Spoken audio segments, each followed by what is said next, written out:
السلام عليكم ورحمة الله وبركاته.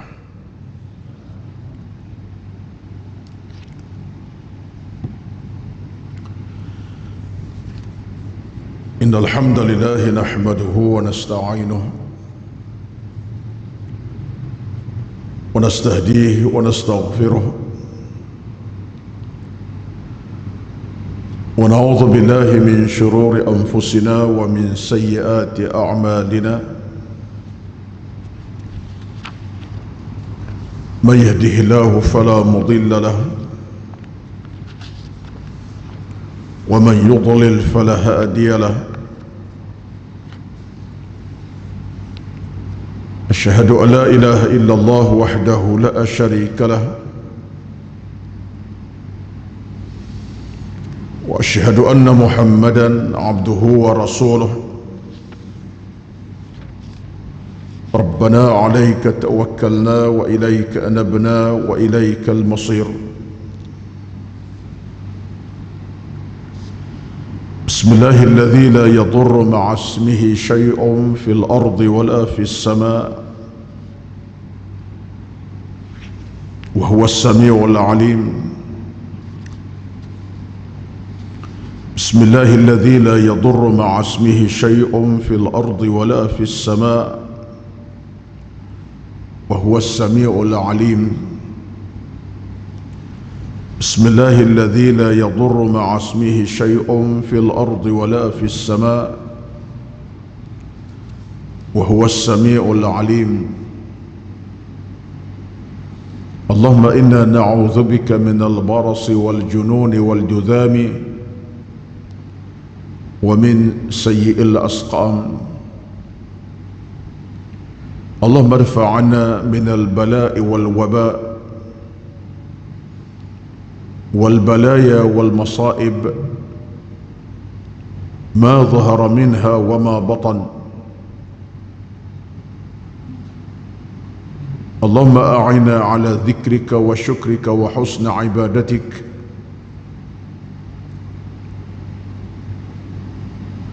ربنا تقبل منا إنك أنت العليم الحكيم.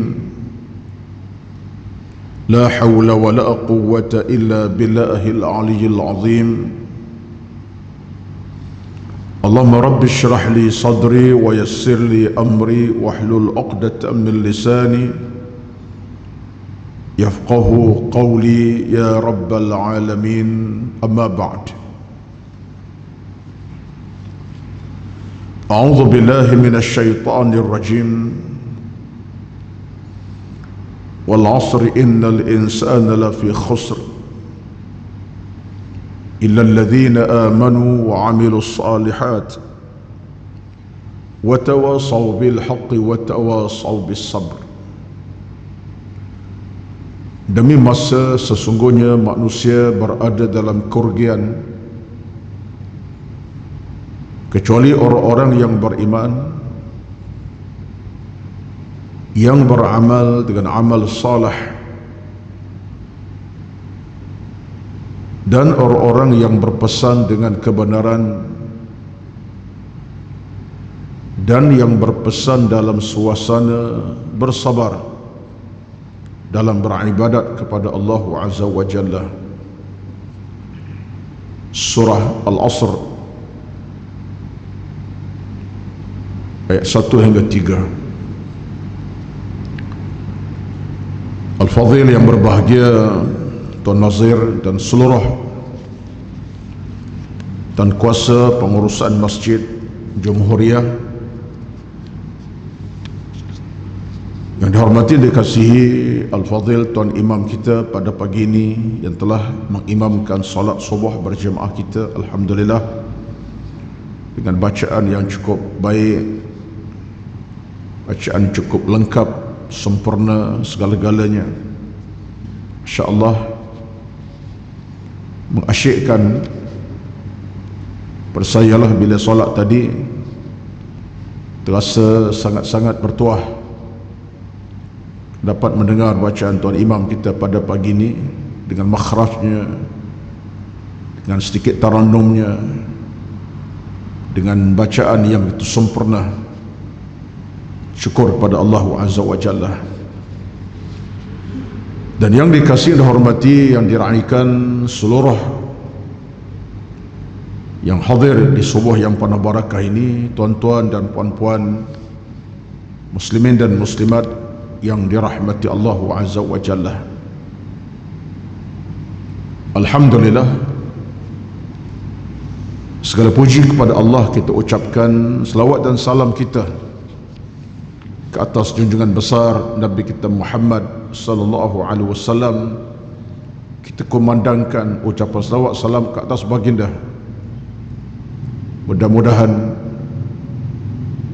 Allah Subhanahu wa taala sentiasa merestui kehidupan beragama kita, dan mudah-mudahan dengan selawat salam atas Nabi tercinta sallallahu alaihi wasallam, kita semakin hampir dengan baginda sallallahu alaihi wasallam. Walaupun berjarak kita dengan Nabi sudah beribu tahun secara fizikalnya, tetapi keimanan kita kepada baginda tak pernah padam. Makin hari makin mendalam, makin hari makin kokoh, makin hari makin bertaut kasih cinta sayang kepada Nabi melalui ucapan selawat salam kita kepada sallallahu alaihi wasallam. Insyaallah ialah suatu perjalanan yang kita sedang rentasinya di saat bertemu dengan malam, siang, siang ke malamnya. Kita sebenarnya sedang berada dalam sebuah perjalanan yang mengukur keimanan kita kepada Allah dan keimanan kita kepada baginda Nabi sallallahu alaihi wasallam. Dan bagi orang-orang yang beriman kepada Allah Azza wa Jalla,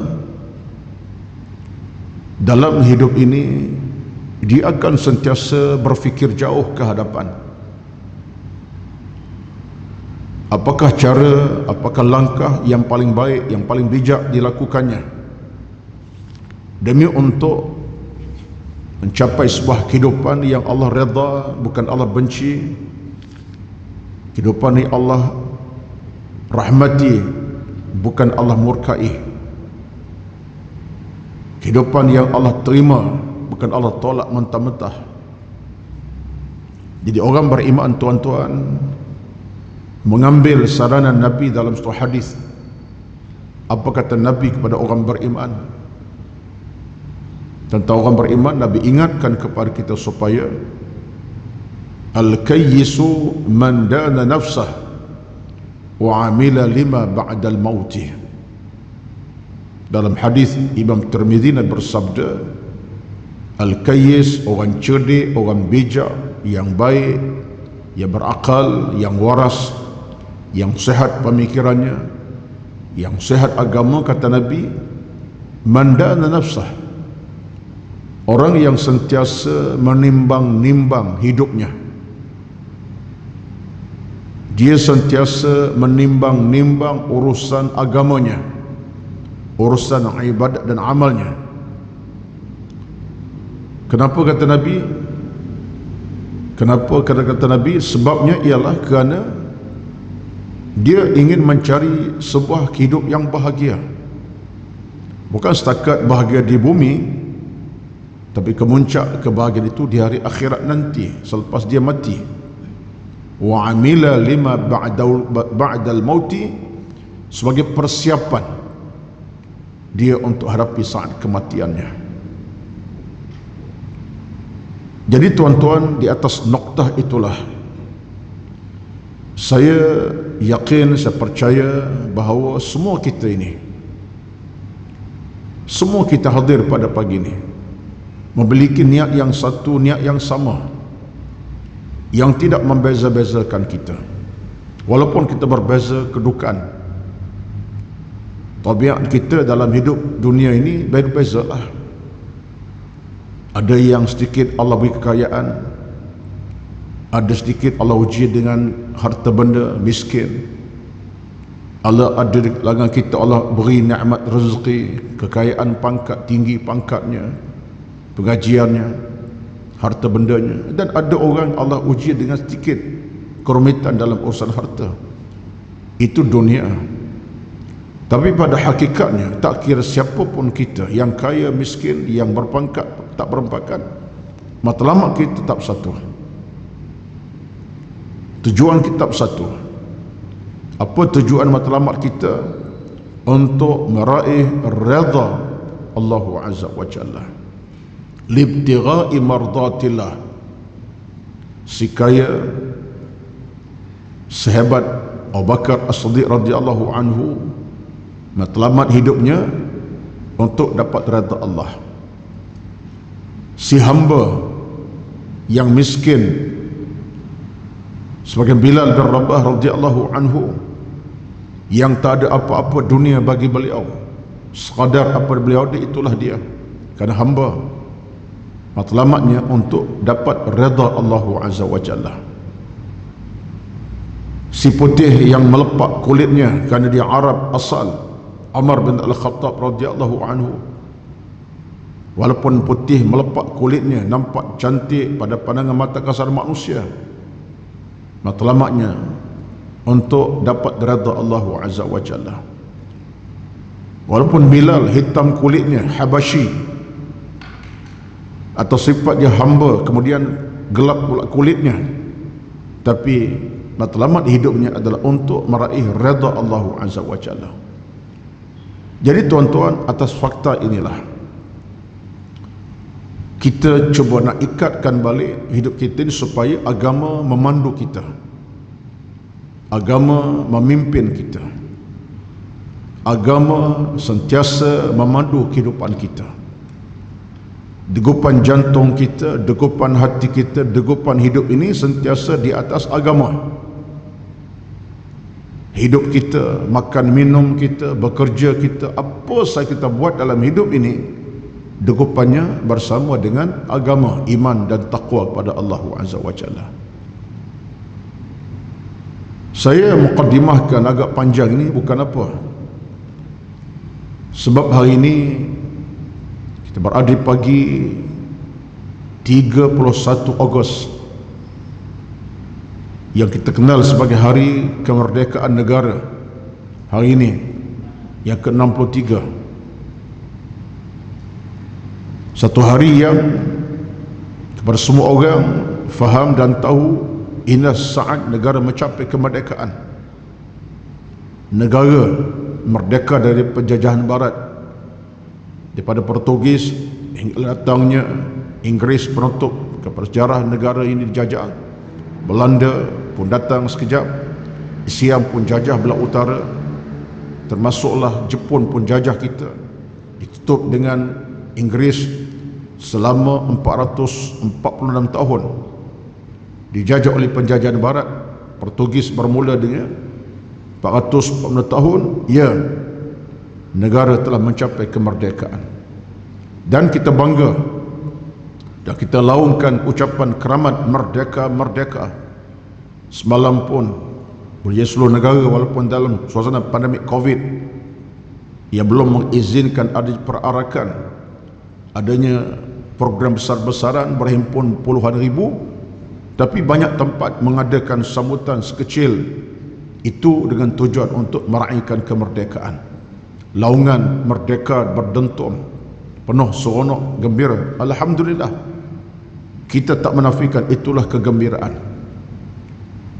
Tetapi dalam suasana tersebut tuan-tuan, cuba kita kaitkan sekejap kemerdekaan apa yang kita telah capai dalam dunia yang serba-serbi mencabar ini. Kalau hati-hati kita masih terikat dengan hal-hal yang boleh merosakkan keimanan dan akhlak kita. Negara merdeka, ya benar, penjajah telah meninggalkan negara ini. Mereka telah pergi meninggalkan buat selama-lamanya, insya-Allah lah. Mereka tak akan datang kembali dah dengan izin Allah Azza wa Jalla. Mereka telah pergi jauh meninggalkan kita dan kita di negara ini dengan kekuatan kita miliki.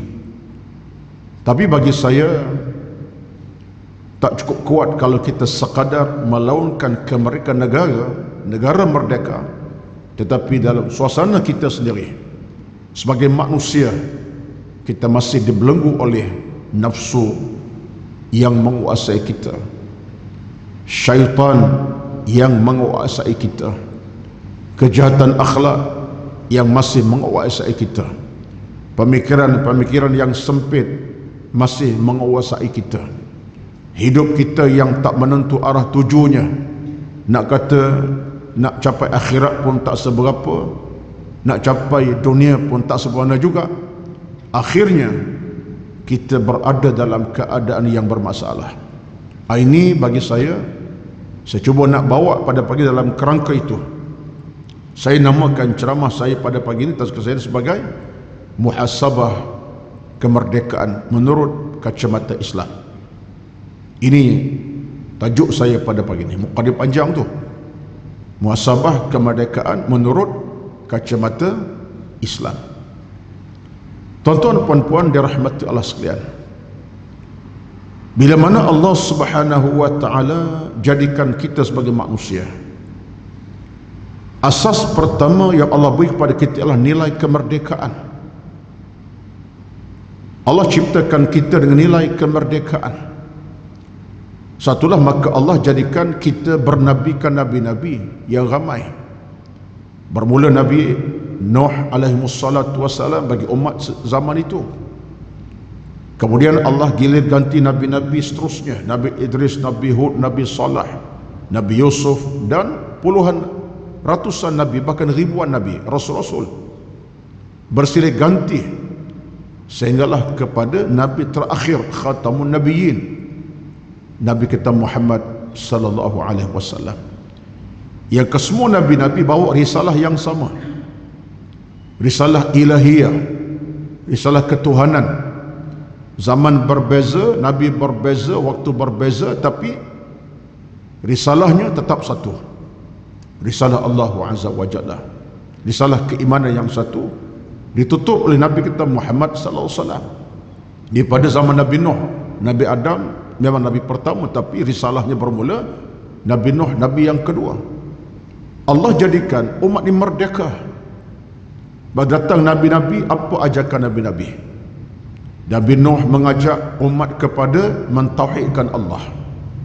Wa'budullah, kenal Allah, sembah Tuhan, tunduk kepada Allah, kenal Allah Azza wa Jalla, Tuhan kamu Maha Esa.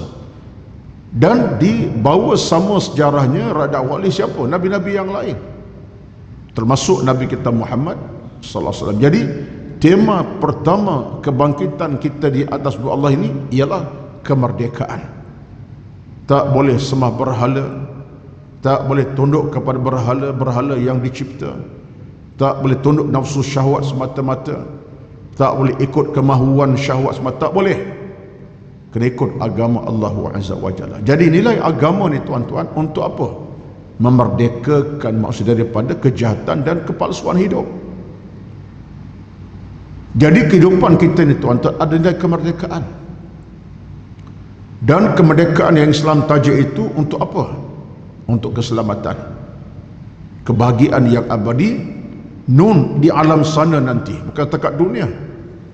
Kalaulah kemerdekaan hanya dengan dunia semata-mata, boleh makan, cari harta, boleh minum, cari harta, boleh makan, minum, berkeluarga, beranak pinak, binatang pun lebih kurang sama juga. Memanglah binatang tak macam manusia, tapi binatang pun dia tahu keluar pagi cari makan, petang dia balik ke sangkar ke tak kandang. Seekor burung awal pagi dia terbang dah cari makan, walaupun seekor ulat, bila malam balik ke sangkar balik.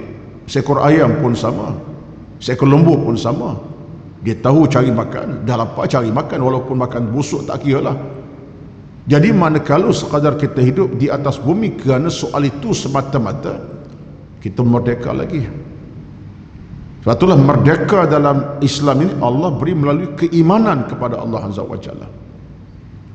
Tuan-tuan puan-puan, agak falsafah sikit saya punya bicara pada pagi ini, tapi hasrat saya ialah nak ajak tuan-tuan yang saya yakin faham apa yang saya maksudkan, ialah betapa berharganya ajaran yang Allah beri kepada Nabi-Nabi Rasul-Rasul alaihi wassalatu wassalam. Patulah kita bermula kemerdekaan kita dengan kalimah syahadah, di mana bermulanya nilai kemerdekaan kita dalam hidup beragama. Kalimah syahadah, dia bukan kalimah syahadah, asyhadu an la ilaha illallah wa asyhadu anna Muhammadan Rasulullah. Itu adalah kalimah kemerdekaan kita yang paling utama sekali. Kita bebaskan diri daripada kongkongan nafsu, jahiliyah, kejahatan, keburukan, maksiat, hal-hal yang tidak elok dalam agama, kepada apa? Ketauhidan kepada Allah Azza wa Jalla. Kita mengiktiraf Allah Tuhan yang Maha Esa. Bila sebut Allah Maha Esa, maknanya apa? Allah Tuhan yang Maha Berkuasa dalam mengatur kita, berikan kita rezeki, makan, minum, hidup yang bahagia, selamat, sejahtera. Itu maksud kalimah syahadah. Kita terikat dengan Allah Azza wa Jalla, dan keterikatan itu sampai ke tahap apa? Sampai ke tahap yang Allah suruh kita buat, Allah larang kita tinggal, Allah perintah wajib patuhi, Allah tak bagi buat, jangan kita buat. Jadi makna kemuncak daripada kalimah syahadah itu ialah kita mengiktiraf, aku ni hamba, ada Tuhan. Aku ni hamba, ada Tuhan yang jaga aku. Aku ni hamba yang lemah kering, ada Tuhan yang Maha Berkuasa. Ia mengarah aku dalam urusan hidup. Apa boleh buat, buat. Apa larang, jangan buat. Ini adalah kalimah yang memberikan kita kemerdekaan. Satulah tuan-tuan, kalau tak akan nilai kemerdekaan dari kalimah syahadah, tak apalah kita. Macam rakan-rakan kita yang lain, minta maaf sebut macam tu. Saya sebut rakan-rakan sebab kita berhasrat rakan-rakan kita ini satu hari akan balik pada agama yang suci ini. Rakan kita yang lain yang tak bersyahadah, yang non muslim, mereka belum merdeka kerana mereka dalam kongkongan maksiat, minta maaflah sebut macam tu, dalam kongkongan hidup yang tidak ada nilai agama. Ya, mereka makan, minum, pakai, hidup, tapi mereka dalam tidak kemerdekaan lagi. Kenapa? Akidah mereka akidah yang tidak betul. Akidah mereka akidah yang tak benar. Mereka hidup dalam suasana belum merdeka. Minta maaf macam itulah. Kita kena yakin, sebab kemerdekaan yang berlaku ialah bila mana kita ucap syahadah, asyhadu an la ilaha illallah wa asyhadu anna Muhammadan Rasulullah. Bila ucapan tu di bibir kita, kita sebut, masuk dalam hati, bermakna kita insan yang merdeka, diberikan Allah nilai kemerdekaan. Yang tinggal lagi ialah pertahankan kemerdekaan tersebut. Dia melalui apa? Ibadat. Satulah ibadat tuan-tuan adalah isi kepada kemerdekaan. Kita solat, kita sembahyang, baca Quran, kita bertasbih, kita bertahmid, kita bertilawah, kita tolong orang, bantu orang, sedekah, kita derma, kita berzakat, haji. Ini adalah isi-isi kemerdekaan. Sebab apa? Sebab bila kita buat ibadat kepada Allah dengan begitu rupa, hati yang sakit akan pulih, hati yang mati akan hidup, hati yang gelap gulita akan bercahaya, hati yang berkeladak dengan dosa maksiat akan kembali pulih dan suci. Jiwa yang telah mati sekalipun dengan sebab ibadat tadi sekian-sekian kembali bercahaya semula. Tak merdeka ke? Merdeka lah tu. Jadi kesan ibadat ini dengan kesan akidah tadi, jadi kita hamba yang merdeka, kembali pada Allah Azza wa Jalla. Cuma masalahnya ialah, ini antara problemnya. Masalahnya ialah kita kadang-kadang tak sampai tahap menilai kemerdekaan itu dalam kacamata yang sebenarnya. Betullah negara merdeka 63 tahun. Penjajahan barat dah pergi meninggalkan kita. Alhamdulillah, syukur kepada Allah Azza wa Jalla. Tapi dalam suasana negara telah merdeka itu, insan-insan yang ada masih belum merdeka dengan nilai merdeka sebenarnya. Apa nilai kemerdekaan kita ada? Kalau dalam suasana kita hidup ini, untuk beribadat pun kita berkira-kira kepada Allah Azza wa Jalla. Dalam kita nak buat kebaikan, kebajikan pun kita berkira-kira dengan Allah Azza wa Jalla. Apa lagi lebih teruk pada itu lagi, ibadat tak dijagai. Ibadat tak dijagai dengan sempurna. Mana solat pada waktunya, mana zikir pada masanya, mana ibadat pada waktunya, mana ilmu yang kita cari, contohnya lah. Jadi di mana kemerdekaan kita sebenarnya?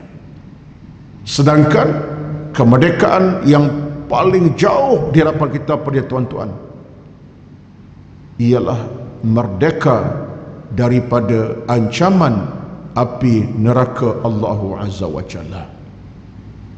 Bila kita dibebaskan api neraka di padang mahsyar, itulah kemerdekaan yang paling maksimal sekali. Bila kita sampai di padang mahsyar, neraka tak kenal batang tubuh kita, yang kenal syurga memanggil kita. Itulah kemuncak kemerdekaan. Jadi untuk sampai ke tahap neraka tak kenal di padang mahsyar, maka proses sekarang adalah pengisian kemerdekaan. Sebab itulah mengaji ilmu, cari ilmu, jaga ibadat, bangun awal pagi beribadat, jaga hukum hakam agama. Sebab apa? Sebab nak capai kemerdekaan daripada api neraka. Wa qina azaban nar, ya Tuhan kami, tolong jauhkan kami. Wa qina ni tuan-tuan, tolong halang. Maksud waqa ni maknanya kalau dalam keadaan letak barang ni tak nampak seperti itu waqa. Jadi ada benda, kalau belah ni ada api, belah sini ada benda yang menghalang. Ini maksud waqina. Ia boleh menghalang kita daripada api neraka. Jadi kita minta pada Allah apa dia? Waqina azabannar. Ya Allah, tolonglah kami dihalang daripada api neraka. Itulah kemuncak kemerdekaan. Kita semua lah, bukan orang lain kita.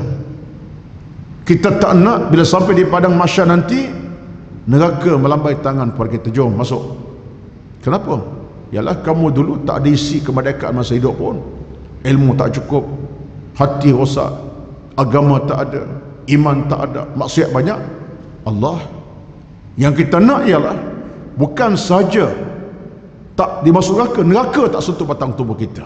Sebab kita baca doa Allahumma ajirna minan nar. Tuan-tuan, dalam doa-doa tuan-tuan tu, saya yakin tuan-tuan baca doa tu, Allahumma ajirna minan nar. Bahkan ketika setengah imam kita lepas solat berjemaah ke, dia mula berzikir tu, imam kita baca kan, Allahumma ajirna minan nar, Allahumma ajirna minan nar. Apa makna tu? Sampai 7-10 kali imam kita baca, kita pun ikut sama lepas dalam berzikir, Allahumma ajirna minan nar. Ya Allah, tolong hindarkan kami daripada api neraka. Waktu asar minta, zuhur minta, lepas zuhur minta. Maksudnya Allahumma ajirna minan nar, ya Tuhan kami, tolong jauhkan, hindarkan kami dari api neraka. Sebab itulah kemuncak kemerdekaan yang sebenar-benarnya. Jadi kalaulah kemuncak merdeka dari api neraka tersebut, maknanya tuan-tuan, proses sekarang ini proses kemerdekaan. Kita nak tuntut kemerdekaan sebenarnya, tapi yang kita paling takut ialah yang tu kita tak nampak, yang tu kita tak rasa besar. Daripada neraka kita rasa besar, sebab kita bebas kita daripada kehidupan agama, ikut syaitan dan kemahuan nafsu mata. Inilah yang saya fikir yang belum selesai dalam urusan dunia kita sekarang ini. Kenapa? Itulah yang melata di bumi Allah Azza wa Jalla.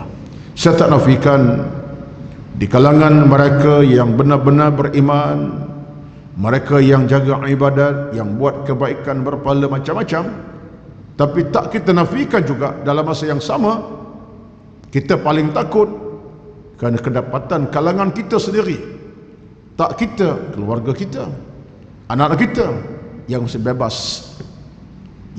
bebas, dengan kerja-kerja yang tak elok dalam hidup beragama. Anak kita mungkin malam tadi jam 12 tadi nun di dataran mana tak tahu, merdeka pegang bendera, tapi sebelahnya kekasih hatinya. Daripada jam maghrib sampai jam 12 pegang tangan, minum teh bersama, contohlah. Apa merdekanya? Ya mungkin anak kita semalam jam 12 tunggu masa untuk sebut, walaupun taklah secara besar-besaran merdeka, alhamdulillah merdeka, tapi yang dia maghrib mungkin tak sembahyang, yang isyaknya terlepas dan duduk sembang santai, macam-macam isu, campur laki perempuan pula, contohnya. Jadi ini sebagai contoh yang berlaku depan mata kepala kita. Tidak kita, mungkin anak kita, tak anak kita, anak jiran kita, tak anak jiran kampung kita, taman kita. Jadi dunia ini dalam suasana tak berapa settle lagi. Ini yang kita nak kena semak balik, cek balik. Sebab apa? Sebab kemerdekaan yang ditaja agama bukan sekadar tanah air yang bebas, tapi hati bebas daripada gangguan kejahatan, dan jiwa ini bebas daripada hal-hal keburukan yang boleh mengancam keselamatan dunia, keselamatan di hari akhirat nanti. Ya tuan-tuan, kita nak selesaikan isu-isu ini bukan mudah. Bukan mudah nak tarik orang supaya tak buat maksiat. Saya pun cakap dengan penuh keinsafan, tak ada kekuatan untuk datang tengah masyarakat nak ajak pimpin tangan seorang-seorang. Jom kita tinggalkan hal-hal tidak elok, budaya maksiat, kita beri nilai merdeka dalam hidup beragama, cari ilmu. Kemampuan tidak ada, tapi saranan ini kita kena sebut sentiasa. Sebab kalau 63 tahun negara merdeka daripada penjajahan barat telah tinggi, tetapi kita bertambah hilang nilai merdeka dalam agama hari-hari. Apa nilai? Walaupun 63 tahun, tahun depan 64 tahun, akan datang 70 tahun, sampai masa boleh jadi merdeka untuk kali yang ke-120. Masa tu saya pun tak ada dah, cucu kita yang adanya, kita pun tak ada dah. Boleh jadi negara merdeka sampai angka 160 tahun, 63 tahun, mana 100 tahun. Tetapi kalaulah pada masa itu akhlak anak kita makin rosak, hidup mereka makin pincang, dunia mereka makin haru biru, apa nilai merdeka yang kita nak selama kita nak itu, tuan? Jadi ini benar-benar saya terpacak dalam pemikiran saya, tuan-tuan.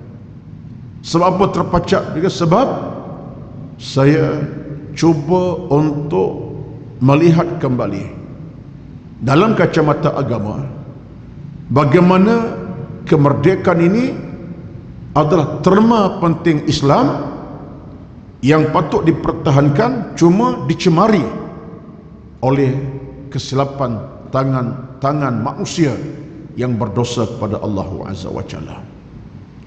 Kalau Nabi muncul untuk merdekakan umat dari kejahilan, tiba-tiba kita mencemari, kita cipta kejahilan, kita cipta kejahatan dalam bermasyarakat, keburukan, maka itulah jenayah kepada Nabi SAW.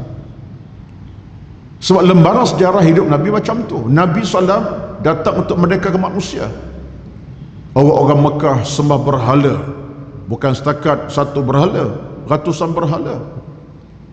Sekeliling Kaabah tu beratus berhala yang disembah oleh orang-orang Mekah, kecil besar, ada belaka. Nak rupa macam mana? Rupa macam hantu pun ada, rupa telinga berat sebelah pun ada, Hubal, Lata, Manat, macam-macam. Datang Nabi, antara apa dia? Nak bebaskan, merdeka daripada akidah yang jahat kepada akidah ketuhanan Allah Azza wa Jalla. Nabi bukan setakat berjuang sehari untuk merdekakan umat. Nabi berjuang belasan tahun untuk apa? Merdekakan akidah akhlak umat jahiliah pada masa itu. Dengan penuh susah payahnya, bukan berjuang sehari. Di Madinah, di Mekah 13 tahun, malam siang. Apa Nabi bertugas, apa Nabi buat? Nak merdekakan akidah akhlak umat masyarakat jahiliah pada masa itu. Supaya apa? Supaya kembali pada Allah, akidah yang betul, akhlak yang benar, akhlak yang baik. Perjuangan itu 11 tahun, sambung kepada Madinah pula, dan mati Nabi dalam kerangka kerja agama untuk merdeka umat. Tiba-tiba dakwah Nabi nak bebaskan maksud pada cengkaman jahiliah. Kita di akhir zaman mengulangi jahiliah yang pernah ditentang lumat oleh Nabi. Di mana kemerdekaan? Ini tuan-tuan, sebab tu bagi saya pengisian kemerdekaan ini selepas negara merdeka lebih berat daripada berjuang untuk menuntut kemerdekaan. Saya ingat satu sajak Usman Awang ke, saya pun tak ingat ni, duk ingat tak ingat, tapi pernah baca sajak merdeka tulisan Usman Awang ke ataupun Umar Sotong RS ke, tak apalah, dia bukan isu besar pun sajak, tapi dia sebab apa? Menuntut kemerdekaan lebih mudah daripada mengisi kemerdekaan negara. Menuntut kemerdekaan lebih mudah daripada mengisi. Saya rasa sajak Usman Awang tak silap. Bila saya pegang kata-kata itu, saya nampak betul. Nak menuntut kemerdekaan lebih mudah daripada nak mengisi kemerdekaan itu. Kenyataan macam tu. Contoh kita ambil dalam soal kita dengan rumah tangga. Saya ambil contoh setara rumah tangga. Nak melahirkan anak mudah. Menikah, setahun kemudian dapatlah rezeki anak. Tahun kedua menikah, anak kedua kena pula 3 tahun. 5 tahun menikah 5 orang. Tak 5 orang pun dalam 5 tahun menikah dapat dah 3 orang, 2 orang. Melahirkan anak mudah, dah menikah dapat anak, rezeki. Untuk mengisi anak dengan ilmu iman susah. Itu contohlah. Lahirkan anak mudah, lepas tahun keluar seorang, lepas 2 tahun keluar pula yang kedua, 6 tahun dah 3 orang. Tapi bila sampai masa nak mengisi hati anak-anak dengan ilmu, iman, akhlak, oh bukan mudah. Nak bina supaya hidupnya ada iman, akhlak terpuji, masuk dalam hati jantung akhlak yang baik-baik, sikap yang baik, hormatkan orang tua, ada agama. Mudah ke tuan-tuan? Tidak semudah itu. Tak semudah itu.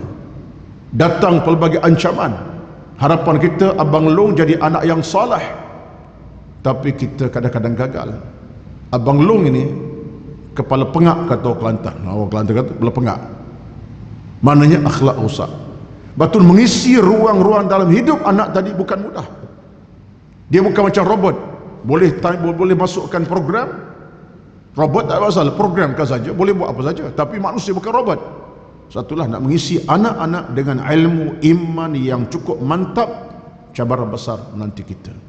Ada orang gagal, minta maaflah, gagal 3-4 anaknya semua tak menjadi. Jadi orang lah, tapi manusianya tak kurang menjadi orang tu orang lah, tapi tak jadi manusia yang baik.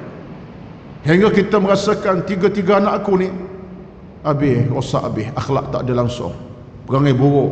Contohnya, minta maaf sebut macam tu. Ada orang je berjaya, 5 anak, 3 isi dengan kebaikan. Yang 2 tu, oh masalah, memanjang masalah. Mak ayah menangis tiap malam sampai ketua kerana 2 orang ini. Tuan-tuan, percaya tak percaya itu kenyataan. Tapi kita kena usaha. Kalau kita rasa itulah amanah yang kita pegang, kita kena usaha. Mengisi anak-anak ilmu susah macam mana, kena isi dengan hasrat hati, dengan penuh keinsafan, cari ruang untuk kita bina anak bertakwa. Macam negara, macam merdeka negara. Kita tak nak kesan 63 tahun negara merdeka, akhlak makin runtuh, akhlak makin tak menentu. Hari ini siapa yang boleh menafikan sudut akhlak ke budaya hidup kita makin hari makin tak menentu? Siapa yang boleh nafikan? Kita yang hidup di zaman negara Islam maju ini, saya ingat tak boleh menafikan, menakutkan kita dalam arus perdana kemodenan ini. Akhlak remaja ke, bukan remaja muda saja, remaja tua sekali pun makin tak menentu. Jadi tuan-tuan, nak salah kepada siapa? Dalam dunia sekarang kita nak salah keadaan tak boleh.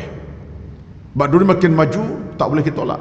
Tetapi yang penting adalah penerusan kita kepada amalan kita. Batulah yang kita nak pertahankan ialah kekuatan iman kita. Negara maju, moden macam mana kita boleh tolak. Itu kenyataan di akhir zaman. Tapi hakikatnya, bila kita nak capai kemerdekaan yang tulen, pengisian ilmu, iman, agama, taqwa, contoh baik, ini yang kita kena pertahankan. Jadi tuan-tuan, apa yang saya sebut ini sekadar untuk mengajak tuan-tuan semua. Supaya apa?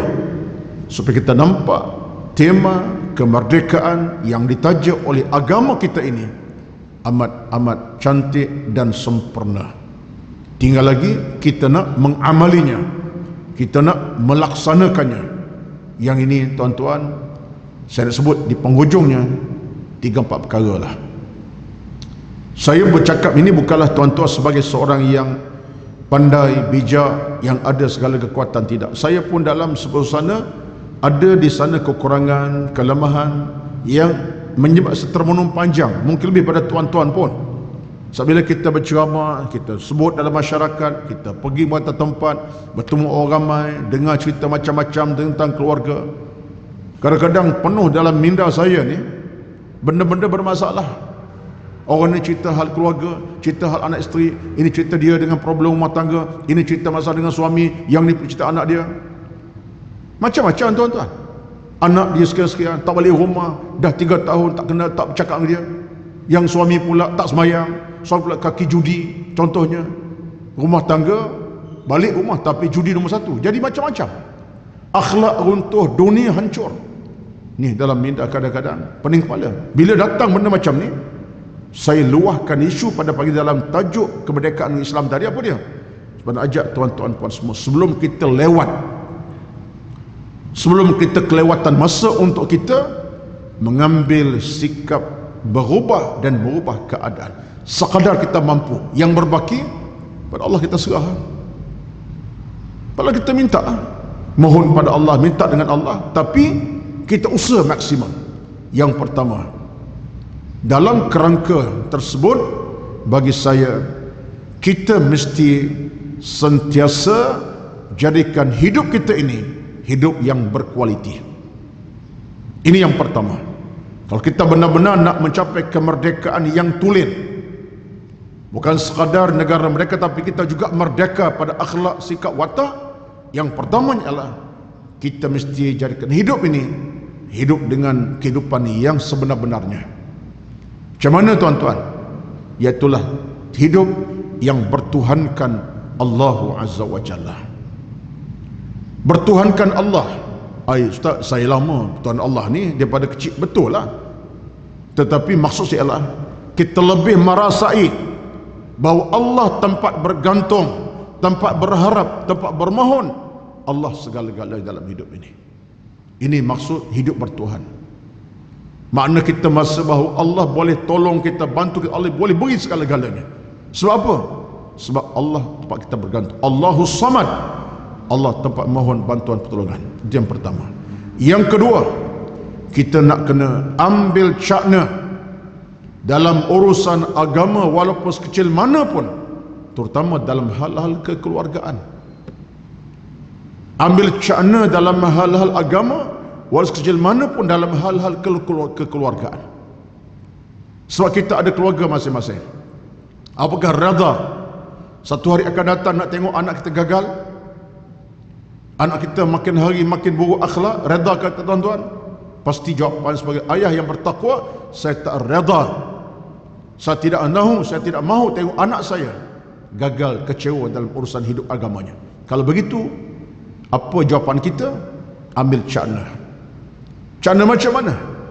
Kita ambil sikap cakna dan peka, bukan pekak, dengan urusan anak-anak kita. Abang Long nampak macam tak solat. Solat tahu cukup ini 5 waktu, tinggal 1 waktu je contohnya. Allah tak sembahyang. Jangan kita kata, budak pandai-pandai dia lah, dah besar, pandai. No. Kita kena beri fokus tumpuan. Sama ada kita nak marah ke, nak beri peringatan ke, hari-hari pun, hari-hari lah. Belum Balung dah umur 11, 12 tahun. Bapa tak suka tengok Abdul tak sembahyang. Berilah peringatan, janganlah pula terajang, pukul, tendang sampai patah kaki. Itu cara tak betul. Tapi nasihat agama, pimpin tangan, ajak dia, bawa dia bersama kita. Dan kita bersama dia malam siang. Ustaz, dunia sekarang ini masalah kita. Kita kait dunia sekarang susah. Susahlah. Tapi kalau tak ada usaha yang gigih, kita tahu nak didik cara mana. Didikan kata-kata yang lembut, doa pada Allah tak putus. Contoh teladan, kita nak ke masjid, bawa dia sekali. Jom Bang Long, kejap lagi maghrib, jom. Beritahu kat dia. Dia bermain macam mana dengan kawan kau pun, bapa nak tengok pukul 7 ada kat rumah, kita nak ke masjid, kita dengar ceramah maghrib balik. Contoh, ambil cakna. Masalah kita kadang-kadang mungkin biarlah budak lagi. Budak apa, umur 13 dah 15, bukan budak dah. Bukan budak dah. Cakna dengan mak kita ambil peranan besar untuk didik hati ke hati. Ini tuan-tuan nak kena belajar kadang-kadang. Ini psikologi didik anak pun satu hal kena belajar. Bagi saya tuan-tuan sebut tadi, kalau kita boleh ambil cakna begitu dalam dalam rumah tangga sekecil mana, jadi proses kepada kita. Lama kelamaan anak kita akan terdidik. Kita gagal macam mana pun ada faktor kejayaan. Kalaupun kita tak boleh nak sempurna semua, tapi Allah tak akan beri kita keburukan. Allah akan beri kita kebaikan. Sebab Allah tahu hati kita ikhlas, niat betul, kemahuan ada. Allah akan tolong kita tuan-tuan. Allah akan tolong kita melalui sikap baik kita dengan anak dan usaha tadi. Allah akan tolong insya-Allah. Allah akan campak dalam hati anak satu hari, ayahku ni nasihat betul, tunjuk contoh yang baik, ajak pergi masjid. Anak akan berfikir, dan mudah-mudahan satu hari akan datang, satu masa dengan sebab Allah tolong kita, kita usaha, itulah kejayaan kita. Yang kedua, ambil cakna. Yang ketiga, dalam hubungan kita cipta kebenaran tulen tadi, yang ketiga tuan-tuan adalah kita dalam bermasyarakat. Apa kemasyarakat kita? Kita mengambil cakna bersama. Cuma yang ni payahlah sikit. Dunia makin moden ini, kadang-kadang masyarakat pun makin haru. Kalau satu masa dahulu kita hidup zaman selamat, zon selamat. Sebab apa? Sekampung tu orang kenal anak siapa tu, anak Pak Mat, anak Pak Leh, anak Kak Limah. Padahal jarak rumah tu bukan satu rumah sampai puluh rumah, sekampung kenal.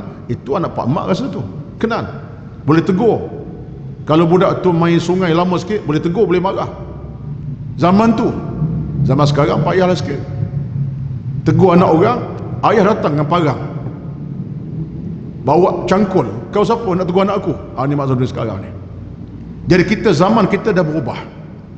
Usahakan jiran sebelah jiran. Cikgu sekolah tegur anak kita pun, ada ayah pergi serang cikgu. Apa cikgu? Suruh saya sembahyang. Saya tak sembahyang. Payah apa? Akhir cikgu yang bersalah. Ini merupakan perubahan dunia. Ini makin sempit kita. Nak tegur anak orang pun tak berani. Kalau tegur tak kena cara, datang makian hamunan pada ayah dia pula, hingga berbalah pula kita. Tapi sepatutnya tak boleh macam tu. Sebab dalam Islam ini kaedahnya, kita kena menyayangi orang lain. Kita nak orang terjebak dengan dosa, tolong dia, pimpin tangannya, baik anak ke bapa sekali. Tapi itulah warna dunia sekarang. Sedangkan kali ini kita boleh lihat dalam kacamata agama, kita bersama bersatu dalam isu-isu bersabit dengan akhlak, akidah, keimanan. Selamat kita. Kita rasa ada orang boleh tolong anak kita, didik anak kita, bantu anak kita, tegur anak kita. Kita rasa alhamdulillah, terima kasih Pak Man, Pak Mat boleh tegur anak saya tadi, lalai anak saya, kecoh anak saya. Alhamdulillah. Tapi tuan-tuan, orang yang beriman dia nak macam tu. Kalau orang duk ngaji masjid, ngaji surau, ngaji ibadat, ngaji agama, ada ibadat, dia syukur. Anak saya, tuan tegurlah. Jangan sampai sepak terajang, sudahlah. Jangan sampai pukul anak saya patah kaki. Tapi boleh tegur anak saya, mendidik anak saya. Anggaplah macam anak saudara juga. Ini kejayaan. Dalam agama macam tu tuan-tuan, barulah dunia selamat. Tapi kalau dunia tak macam tu, akhirnya masing-masing buat PL pun masing-masing. Kata orang Kelantan kata ikut area masing-masing.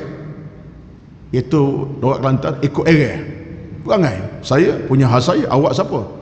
Ini menjadikan negara makin haru, akhlak makin haru. Yang keempat, untuk kita meraih kemerdekaan yang tulen dalam kerangka hidup beragama ni, bukan negara saja maju kerana dalam mereka. Yang keempat ialah kita hidup dalam satu sistem perundangan yang sistematik. Ini nak cabaran besar lah. Sistem perundangan yang sistematik, mengawal masyarakat daripada kejahatan secara melampau. Ini masalah perundangan pula yang tersusun demi untuk mengawal kecelaruan akhlak dalam kehidupan masyarakat. Kita belum sampai tahap itu lagi sekarang ini. Betullah sistem perundangan yang mengawal ini kadang-kadang tak ke mana pun. Ada masalah, kita bercakap, lepas bulan habis ya. Ada isu, kita bercakap, lepas 3 minggu selesai. Hal yang lain datang, cakap 3 bulan, 3 minggu habis. Betullah kadang-kadang ada benda tak selesai dalam dunia umat Islam kita yang disebabkan oleh kecuaian kita, kelemahan kita. Jadi bagi saya tuan-tuan, apapun cerita saya pada pagi ini, yang saya nak sebut ialah kemerdekaan dalam pandangan agama adalah satu nilai kemerdekaan yang paling tulen, yang paling benar. Kesimpulannya ialah kita kena ingat bahawa kita nak capai, kita tak nak negara saja merdeka daripada penjajahan barat, kejahatan musuh-musuh Allah ini, tapi masa yang sama kita sedang dikuasai oleh musuh-musuh dalaman kita sendiri yang menghantui akhlak dan perangai kita sendiri. Akhirnya perjalanan kita untuk sampai ke akhirat terjejas atas dosa-dosa kita, kesilapan kita.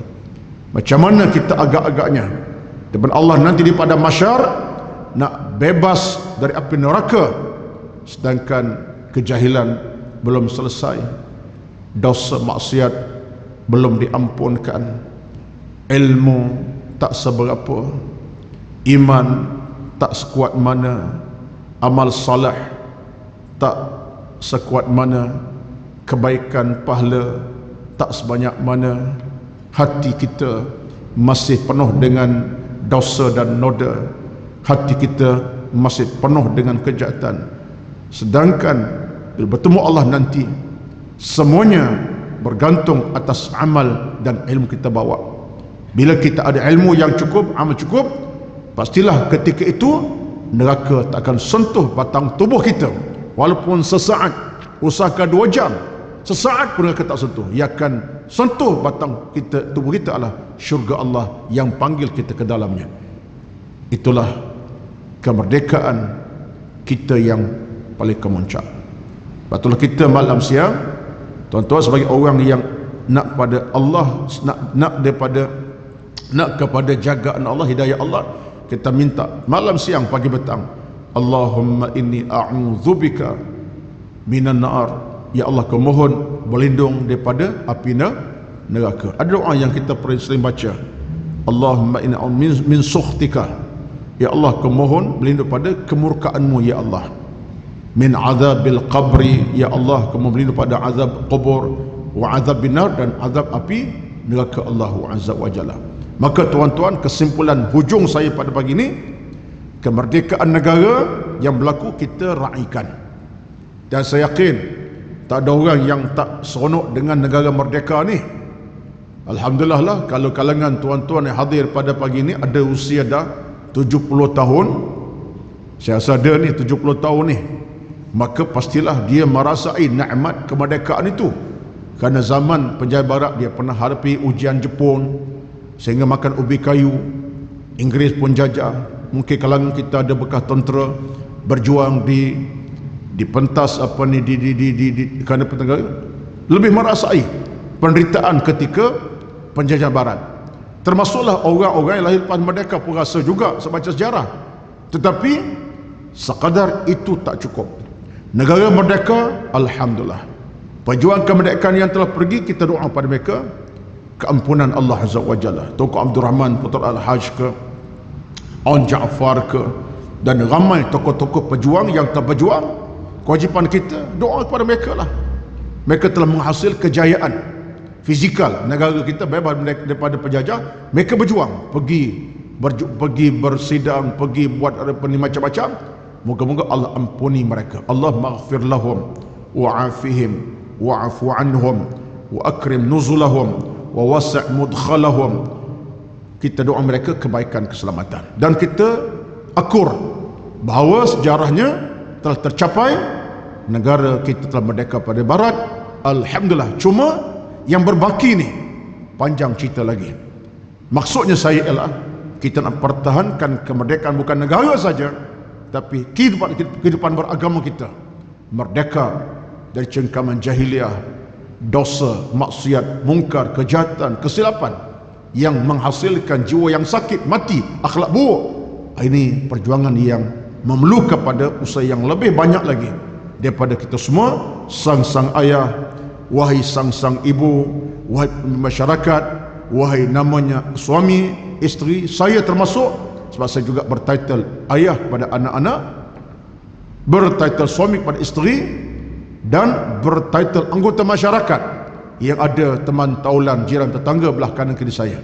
Saya ada kewajipan besar untuk didik diri saya, keluarga saya, dan semuanya kepada kebaikan, redha, rahmat Allah Azza wa Jalla. Tuan-tuan, puan-puan, panjang pula saya punya kuliah pada pagi. Patut dah habis dah pun ya, tapi macam tak berapa ingat masa dah. Sebab apa? Sebab saya bercakap dalam hati nurani saya bahawa saya sayangkan negara yang tercinta ini, saya sayangkan bumi Malaysia bertuah ini, negara yang penuh kemakmuran. Kita Malaysia, tuan-tuan, kalau ikut kepada ukuran negara dunia ni, mana lagi bumi yang selamat sejahtera. Di sebarang musibah, bencana, musibah tak ada.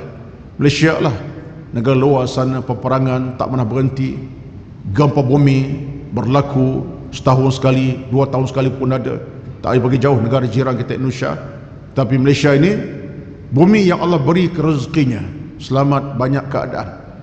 Tapi inilah yang kita pertahankan. Tapi masa yang sama kita kena ikat hubungan mereka dengan agama, barulah kita benar merdeka dalam kacamata Islam. Boleh tuan-tuan, harapan saya moga-moga Allah berikan kita kemenangan dunia dan kemenangan juga di padang mahsyar di hari akhirat, insya-Allah. Bebas daripada cengkaman neraka dan azab Allah. Itulah kemerdekaan yang paling sebenarnya untuk kita sampai ke syurga dan kekal dalam syurga dengan sejahtera, insya-Allah. Ya Allah, ya Tuhan kami, berilah kepada kami segala kebaikan, kerahmatan, keselamatan. Kami lemah ya Allah, kami lemah ya Allah, kami hina ya Allah, kami lemah, kami hina ya Allah. Kami hanya mohon kepadamu ya Allah segala-galanya. Kami insan yang kerdil, banyak dosa ya Allah, tolonglah kami. Rabbana taqabbal minna innaka antal alimul hakim. La ilaha illa anta subhanaka inna kunna minadh zalimin. Rabbana taqabbal minna innaka antal wahhab. Rabbana innaka antal wahhab. Ya Allah, Tuhan kami, Engkau Tuhan kami, Tuhan yang maha pemberi segala kebaikan, kerahmatan dan keselamatan. Allah menawwir qulubana bil iman, syahyakan hati kami dengan iman. Rabbana atina fid dunya hasanah wa fil akhirati hasanah wa qina adzabannar. Ya Allah, berilah kepada kami dunia yang bahagia, membahagiakan kami, di akhirat nanti bahagia, membahagiakan kami, dan sampai masanya ya Allah, jauhkan kami daripada azab api neraka-Mu ya Allah, yang menakutkan kami, menggerunkan kami, menyusahkan kami ya Allah. Wassallallahu ala sayyidina Muhammad wa ala alihi wa ashabihi ajma'in, walhamdulillahi rabbil alamin. Taqabbalallahu minkum, taqabbal ya karim. Selamat menyambut hari kemerdekaan negara yang ke-63 dengan doa dan terus berdoa kepada Allah segala-gala, insya-Allah. Dan paling utama doa pada Allah, moga-moga Allah angkat penyakit daripada kita, insya-Allah. Wallahu a'lam. Assalamualaikum warahmatullahi wabarakatuh.